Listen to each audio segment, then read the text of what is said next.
ಕರ್ತನಲ್ಲಿ ನಮಗೆ ಅತ್ಯಂತ ಪ್ರಿಯರಾದ ದೇವ ಮಕ್ಕಳೆಲ್ಲರಿಗೂ ಯೇಸು ಕ್ರಿಸ್ತನ ಶ್ರೇಷ್ಠವಾದ ನಾಮದಲ್ಲಿ ಹೃದಯಪೂರ್ವಕವಾಗಿ ಶುಭವನ್ನು ತಿಳಿಸುತ್ತೇನೆ. Good morning everyone. ಎಲ್ಲರೂ ಚೆನ್ನಾಗಿದ್ದೀರಾ? ಪ್ರತಿದಿನವೂ ಕೂಡ ಒಂದು ವಾಗ್ದಾನವನ್ನು ಸತ್ಯವೇದದಿಂದ ನಾವು ಧ್ಯಾನಿಸುತ್ತಾ ಇದ್ದೇವೆ.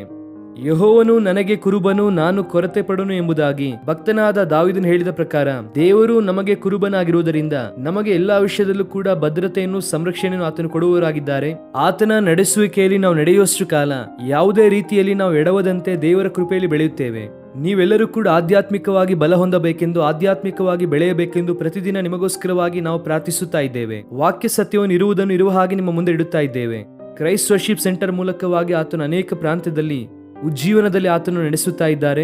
ಅನೇಕರು ಆಧ್ಯಾತ್ಮಿಕವಾಗಿ ಬೆಳೆಯುತ್ತಾ ಕರ್ತನ ಸಮೀಪಕ್ಕೆ ಬರುತ್ತಾ ಇದ್ದಾರೆ. ಅದಕ್ಕಿಂತ ಪ್ರಾಮುಖ್ಯವಾದದ್ದೇನಿದೆ ಅಲ್ವಾ? ನಾವೆಲ್ಲರೂ ದೇವರಲ್ಲಿ ಬೆಳೆಯುವಾಗ ಅದೇ ಆತನಿಗೆ ಸಂತೋಷ. ಸತ್ಯದಲ್ಲಿ ನಾವು ಸ್ಥಿರವಾಗಬೇಕು, ಪ್ರೀತಿಯಲ್ಲಿ ಬೆಳೆಯಬೇಕೆಂದು ದೇವರು ಆಶಿಸುತ್ತಿದ್ದಾರೆ. ನಿಮ್ಮಲ್ಲಿ ಅನೇಕರು ವಾಗ್ದಾನ ಸಂದೇಶದ ಮೂಲಕವಾಗಿ ಆಶೀರ್ವದಿಸಲ್ಪಡುತ್ತಿದ್ದೀರಾ. ಈ ದಿನದ ವಾಗ್ದಾನಕ್ಕಾಗಿ ಎದುರು ನೋಡ್ತಾ ಇದ್ದೀರಾ ಅಲ್ವಾ?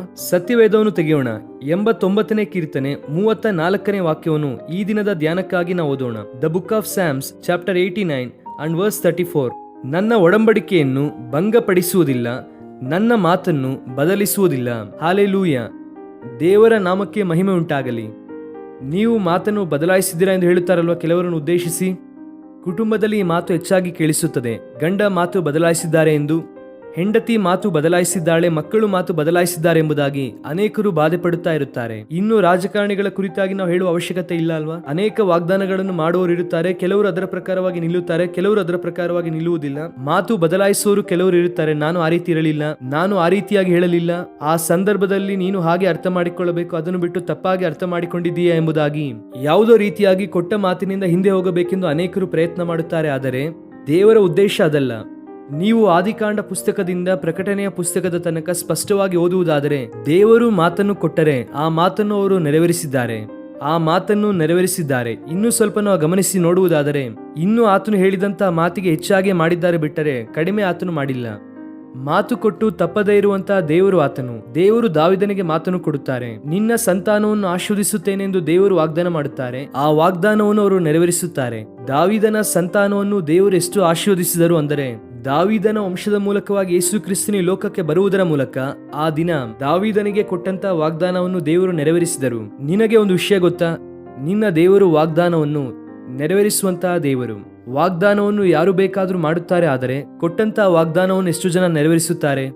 ದೇವರ ಗುಣಲಕ್ಷಣದಲ್ಲಿ ಒಂದು, ಆತನು ಕೊಟ್ಟಂತಹ ವಾಗ್ದಾನವನ್ನು ನೆರವೇರಿಸುವಂತಹ ದೇವರು. ನನ್ನ ಒಡಂಬಡಿಕೆಯನ್ನು ಭಂಗಪಡಿಸುವುದಿಲ್ಲ ಎಂಬುದಾಗಿ ದೇವರು ವಾಗ್ದಾನ ಮಾಡಿದ್ದಾರೆ. ಕರ್ತನಲ್ಲಿ ಪ್ರಿಯರೇ, ಯೇಸು ಕ್ರಿಸ್ತನು ಈ ಲೋಕಕ್ಕೆ ಬಂದ ನಂತರವಾಗಿ ನಮ್ಮೆಲ್ಲರೊಂದಿಗೆ ಒಂದು ಒಡಂಬಡಿಕೆಯನ್ನು ಮಾಡಿದ್ದಾರೆ. ಆ ಒಡಂಬಡಿಕೆಯನ್ನು ಏನನ್ನುತ್ತಾರೆ ಅಂದರೆ ಹೊಸ ಒಡಂಬಡಿಕೆ ಎನ್ನುತ್ತಾರೆ. ಹೊಸ ಒಡಂಬಡಿಕೆ ಅಂದರೆ ಮತ್ತಾಯನ ಪುಸ್ತಕದಿಂದ ಪ್ರಕಟಣೆಯ ಪುಸ್ತಕದ ತನಕ ಅದನ್ನು ಹೊಸ ಒಡಂಬಡಿಕೆ ಎಂಬುದಾಗಿ ಅನೇಕರು ಅಂದುಕೊಳ್ಳುತ್ತಾರೆ. ಅದು ಹೊಸ ಒಡಂಬಡಿಕೆಯ ಪುಸ್ತಕ ಅಲ್ವಾ? ಆ ಹೊಸ ಒಡಂಬಡಿಕೆಯ ಪುಸ್ತಕದಲ್ಲಿ ನಮಗೆ ಹೊಸ ಒಡಂಬಡಿಕೆಯ ಕುರಿತಾದ ವಿವರ ಕಾಣಿಸುತ್ತದೆ. ಯೇಸು ಕ್ರಿಸ್ತನು ಈ ಲೋಕಕ್ಕೆ ಬಂದು ಆತನು ಮಾಡಿದಂತ ಹೊಸ ಒಡಂಬಡಿಕೆ ಯಾವುದು ಗೊತ್ತಾ? ಆತನು ಮರಣಿಸುವುದಕ್ಕಿಂತ ಮುಂಚೆ ರೊಟ್ಟಿಯನ್ನು ತೆಗೆದುಕೊಂಡು ಕೃತಜ್ಞತಾ ಸ್ತುತಿಯನ್ನು ಮಾಡಿ ಅದನ್ನು ಮುರಿದು, ಇದು ನಿಮಗೋಸ್ಕರ ಮುರಿಯಲ್ಪಟ್ಟಂತ ನನ್ನ ದೇಹ ಎಂದು ಹೇಳುತ್ತಾರೆ. ಆನಂತರವಾಗಿ ಒಂದು ಪಾತ್ರೆಯನ್ನು ತೆಗೆದುಕೊಂಡು ಈ ಪಾತ್ರೆಯಲ್ಲಿ ಇರುವಂತದ್ದು ಹೊಸ ಒಡಂಬಡಿಕೆ ಎಂದು ಹೇಳುತ್ತಾರೆ. ಯೇಸು ಕ್ರಿಸ್ತನು ತನ್ನ ರಕ್ತದ ಮೂಲಕವಾಗಿ ಹೊಸ ಒಡಂಬಡಿಕೆಯಲ್ಲಿ ನಮ್ಮನ್ನು ನಡೆಸಿದ್ದಾರೆ. ಇದು ಶಾಶ್ವತ ಒಡಂಬಡಿಕೆ, ಎಟರ್ನಲ್ ಕವನೆಂಟ್ ಆಫ್ ಗಾಡ್. ಯೇಸು ಕ್ರಿಸ್ತನು ಶಿಲುಬೆಯ ಮೂಲಕವಾಗಿ ಮಾಡಿದಂಥ ಒಡಂಬಡಿಕೆ ಅದು ಸ್ವಲ್ಪ ಕಾಲ ಮಾತ್ರ ಇರುವಂಥದ್ದಲ್ಲ. ಶಾಶ್ವತ ಒಡಂಬಡಿಕೆ, ನಿತ್ಯ ಒಡಂಬಡಿಕೆ ಎಂಬುದಾಗಿ ಕೆಲವು ಕಡೆ ಬೈಬಲನ್ನು ಹೇಳಿದ್ದಾರೆ. ಈ ಒಡಂಬಡಿಕೆ ಏನೆಂದರೆ, ನಾನು ನಿಮಗೆ ದೇವರಾಗಿರುವೆನು, ನೀವು ನನಗೆ ಪ್ರಜೆಗಳಾಗಿ ಇರುವಿರಿ. I am your God and you are my people.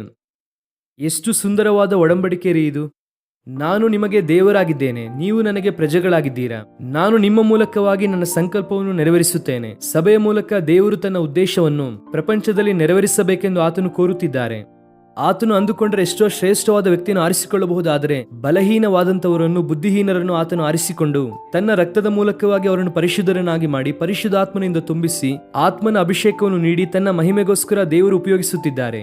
ಸಭೆಯ ಮೂಲಕವಾಗಿ ದೇವರು ತನ್ನ ಪ್ರಣಾಳಿಕೆಯನ್ನು ನೆರವೇರಿಸಬೇಕೆಂಬುದಾಗಿ. ಯಾಕಂದ್ರೆ ನಾವೆಲ್ಲರೂ ಕೂಡ ಹೊಸ ಒಡಂಬಡಿಕೆಗೆ ವಾರಸುದಾರರಾಗಿದ್ದೇವೆ. ಪ್ರೈಸ್ ದ ಲಾರ್ಡ್, ಸ್ತೋತ್ರ. ಹೊಸ ಒಡಂಬಡಿಕೆಗೆ ವಾರಸುದಾರರಾಗಿದ್ದೇವೆ. ನಮ್ಮ ಮೂಲಕವಾಗಿ ದೇವರು ಹೊಸ ಒಡಂಬಡಿಕೆಯನ್ನು ಸ್ಥಿರಪಡಿಸುತ್ತಾರೆ. ಎಷ್ಟು ಉನ್ನತ ದೇವರು ಆತನು! ನಿನಗೋಸ್ಕರವಾಗಿ ತನ್ನ ರಕ್ತವನ್ನು ಸುರಿಸಿ ತನ್ನ ಮಗುವನ್ನಾಗಿ ಮಾಡಿಕೊಂಡು ತನ್ನ ಒಡಂಬಡಿಕೆಯನ್ನು ಸ್ಥಾಪಿಸಿದ್ದಾರೆ. ಈಗ ಆತನ ಬಾಯಿಯಿಂದ ಹೊರಡುವಂತಹ ಮಾತುಗಳನ್ನು ಆತನು ಏನು ಮಾಡುವುದಿಲ್ಲ, ಬದಲಾಯಿಸುವುದಿಲ್ಲ. ಇಂಗ್ಲಿಷ್ ಅಲ್ಲಿ ಆಲ್ಟರ್ ಎಂಬುದಾಗಿ ಅಲ್ಲಿ ಉಪಯೋಗಿಸಿದ್ದಾರೆ. ಅಂದರೆ ದೇವರು ತನ್ನ ಮಾತನ್ನು ಯಾವತ್ತೂ ಕೂಡ ಆಲ್ಟರ್ ಮಾಡುವುದಿಲ್ಲ ಎಂಬುದಾಗಿ ಅರ್ಥ.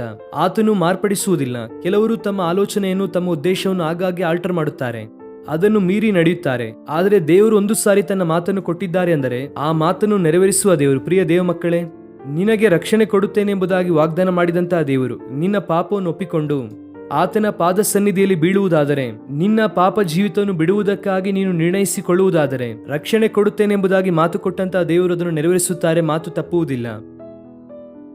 ಕರ್ತನ ಬಳಿಗೆ ಬಂದು ನಿನ್ನ ಪಾಪವನ್ನು ಒಪ್ಪಿಕೊಂಡು ಯೇಸುವನ್ನು ಅಂಗೀಕರಿಸಿದ ನಂತರ ನಾನು ರಕ್ಷಿಸಲ್ಪಟ್ಟಿದ್ದೇನಾ ಇಲ್ಲವಾ ಎನ್ನುವಂತ ಅನುಮಾನ ನಿನಗೆ ಬೇಡ. The moment you confess your sins at the feet of Jesus, he will cleanse you and wash you with his precious blood.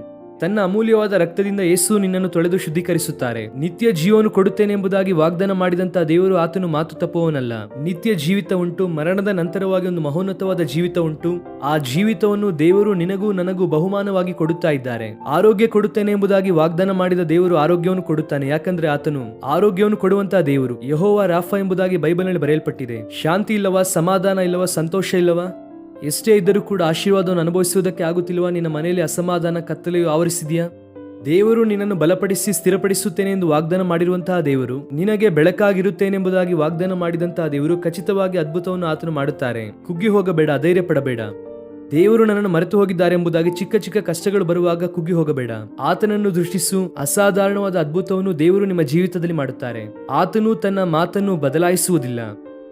ದೇವರ ವಾಕ್ಯವನ್ನು ನೀನು ಓದುವಾಗ, ದೇವರ ಸೇವಕರು ವಾಕ್ಯವನ್ನು ಹೇಳುವಾಗ, ಒಂದೊಂದು ವಾಕ್ಯವು ನಿನ್ನ ಹೃದಯವನ್ನು ತಾಕುವಾಗ ದೇವರು ಆ ಮಾತನ್ನು ನೆರವೇರಿಸುವಂತಹ ದೇವರು. Receive God's promises into your life and claim them, pray for them. ಮಾಡು, ಪ್ರಾರ್ಥನೆಯನ್ನು ಬಲವಾಗಿ ಮಾಡು. ದೇವರೇ ಈ ವಾಗ್ದಾನವನ್ನು ನೆರವೇರಿಸು ಎಂಬುದಾಗಿ ಪ್ರಾರ್ಥಿಸು. ಅಸಾಧಾರಣವಾದ ಅದ್ಭುತ ನಿಮ್ಮ ಜೀವಿತದಲ್ಲಿ ನಡೆಯುತ್ತದೆ. ದೇವರು ಅಸಾಧಾರಣವಾದ ದ್ವಾರವು ನಿಮ್ಮ ಜೀವಿತದಲ್ಲಿ ತೆರೆಯುತ್ತಾರೆ. ನಂಬುವವರು ದೇವರಿಗೆ ಸ್ತೋತ್ರ ಹೇಳೋಣ. ಹಾಲೆಲೂಯಾ. ಪ್ರಾರ್ಥನೆ ಮಾಡೋಣ. ನಮ್ಮ ಪ್ರೀತಿಯುಳ್ಳ ತಂದೆ, ನಿಮ್ಮ ಒಡಂಬಡಿಕೆಯನ್ನು ಭಂಗಪಡಿಸುವುದಿಲ್ಲ. ಆನಂತರವಾಗಿ ನಿಮ್ಮ ಬಾಯಿಂದ ಬರುವಂತಹ ಮಾತನ್ನು ಯಾವತ್ತೂ ಕೂಡ ನೀವು ಬದಲಾಯಿಸುವುದಿಲ್ಲ ಎಂದು ನಿಮ್ಮ ವಾಕ್ಯದಲ್ಲಿ ನಾವು ನೋಡಿದೆವು. ಎಷ್ಟು ಉನ್ನತನಾದ ದೇವರಪ್ಪ, ನೀವು ಮಾತನ್ನು ಕೊಟ್ಟು ನೆರವೇರಿಸುವಂತಹ ದೇವರು, ಅದಕ್ಕಾಗಿ ಸ್ತೋತ್ರ. ವಾಗ್ದಾನವನ್ನು ಕೊಟ್ಟು ಮರೆಯದೇ ಇರುವಂತಹ ದೇವರು, ಅದಕ್ಕಾಗಿ ನಿಮಗೆ ಸ್ತೋತ್ರ. ಈ ದಿನ ನಮ್ಮ ಪ್ರಿಯರು ಯಾರ್ಯಾರು ಈ ವಾಗ್ದಾನ ಸಂದೇಶ ಕೇಳುತ್ತಿದ್ದಾರೋ, ನಿನ್ನ ಗುಣಲಕ್ಷಣಗಳನ್ನು, ನಿನ್ನ ಪ್ರಭಾವ, ಮಹಿಮೆಯನ್ನು ಪ್ರತಿಯೊಬ್ಬರು ಕೂಡ ಅರ್ಥ ಮಾಡಿಕೊಳ್ಳುವುದಕ್ಕೆ ಸಹಾಯ ಮಾಡಿ ದೇವ. ನೂತನ ಶಕ್ತಿಯನ್ನು ಪ್ರತಿಯೊಬ್ಬರಿಗೆ ದಯಪಾಲಿಸಿರಿ. ಈ ದಿನವೆಲ್ಲ ಬೇಕಾದಂತಹ ಶಕ್ತಿ, ಬಲ, ಆರೋಗ್ಯ, ನೆಮ್ಮದಿ, ಸಮಾಧಾನವನ್ನು ಪ್ರತಿಯೊಬ್ಬರಿಗೂ ಕೂಡ ದಯಪಾಲಿಸಿರಿ. ಅವರು ಮಾಡುವಂತಹ ಕೆಲಸದಲ್ಲಿ ನೀವು ಸಫಲತೆಯನ್ನು ಅನುಗ್ರಹಿಸಿರಿ. ನಿಮ್ಮ ಕೃಪೆಯನ್ನು ಅನುಗ್ರಹಿಸಿರಿ. ಸ್ತುತಿ, ಘನ, ಮಾನ, ಮಹಿಮೆ ನಿಮಗೆ ಮಾತ್ರ ಸಲ್ಲಿಸುತ್ತಾ ಯೇಸು ಕ್ರಿಸ್ತನ ಶ್ರೇಷ್ಠವಾದ ನಾಮದಲ್ಲಿ ಬೇಡಿ ಹೊಂದಿಕೊಳ್ಳುತ್ತೇವೆ ನಮ್ಮ ತಂದೆಯೇ. Amen, amen. God bless you dear friends. Have a wonderful day.